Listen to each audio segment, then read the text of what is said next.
Hi everyone, this is Professor Cadney's, and I just wanted to post a short video to congratulate you on getting through week one of our course. I'm really proud of all of you, and I especially wanted to say that in the first week, it's really hard to get to understand the technology that we're working with. So I'm really proud of you for persisting with the technology.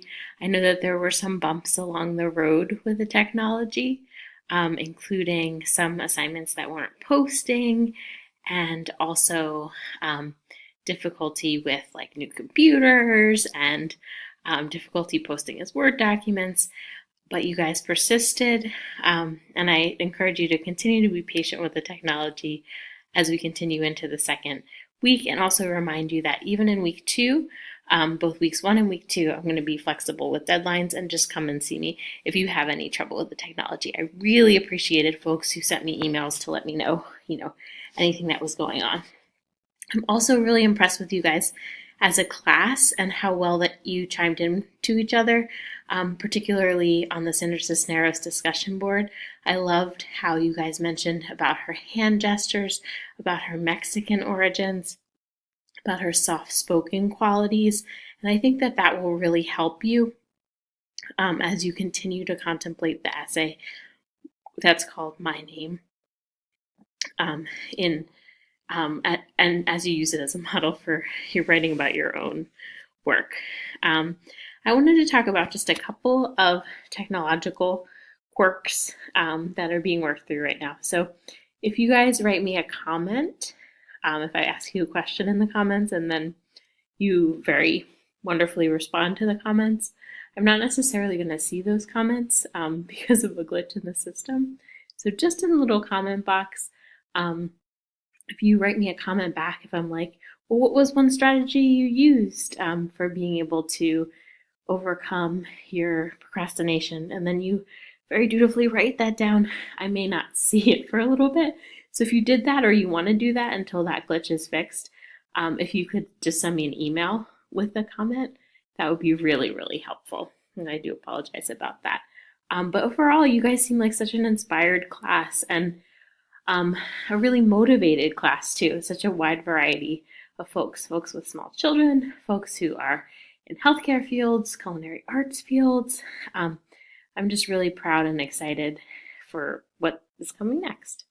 I wanted to also show you how to view feedback on Canvas. So I'm just going to click here.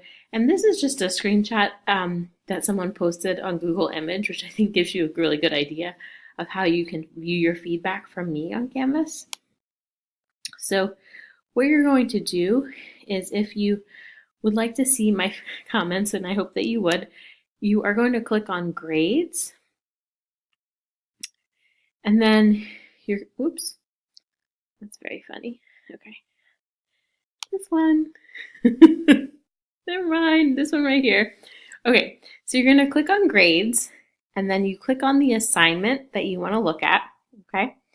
And then if you want to see the comments that I made in the document itself, you're going to click View Feedback, and then you'll see the comments that I made in the document. I might have pointed out a little grammatical error. I'm not doing too much of that yet, but I might have done that, or I might have pointed out something I thought you did really well, a question you got wrong. So that's this little tiny blue text here that says View Feedback. You'll also see right there any comments that I've made that are more narrative in nature. So for your 099 diagnostic test, I went to the student learning outcomes in the syllabus, and I copied the ones that it seems like you have a really good as you can see, my startup disk is almost full.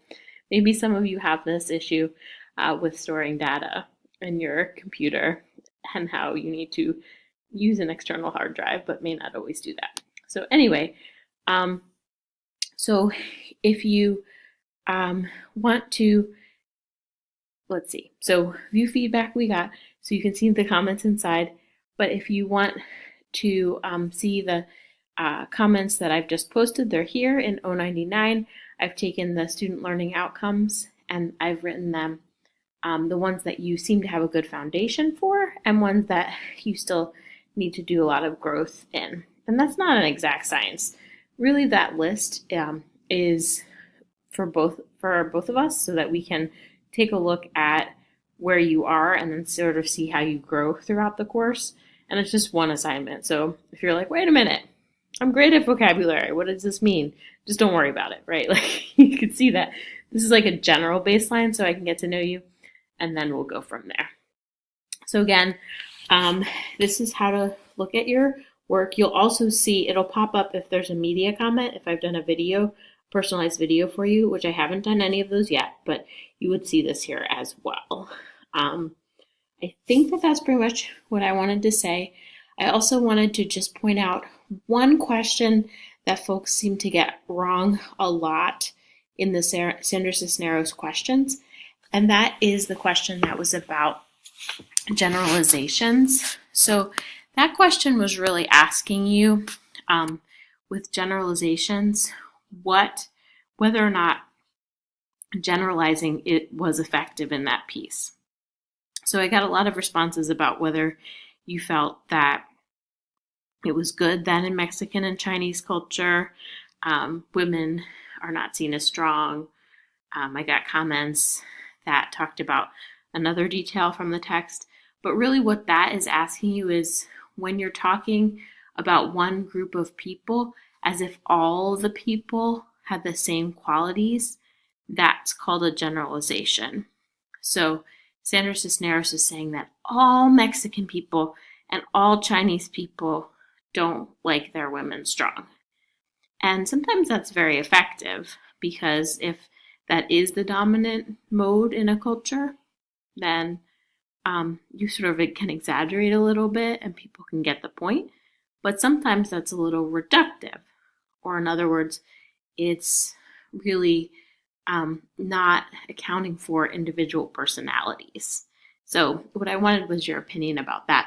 I bring it up just because generalizations are something, it's a vocab word that you're going to need to know.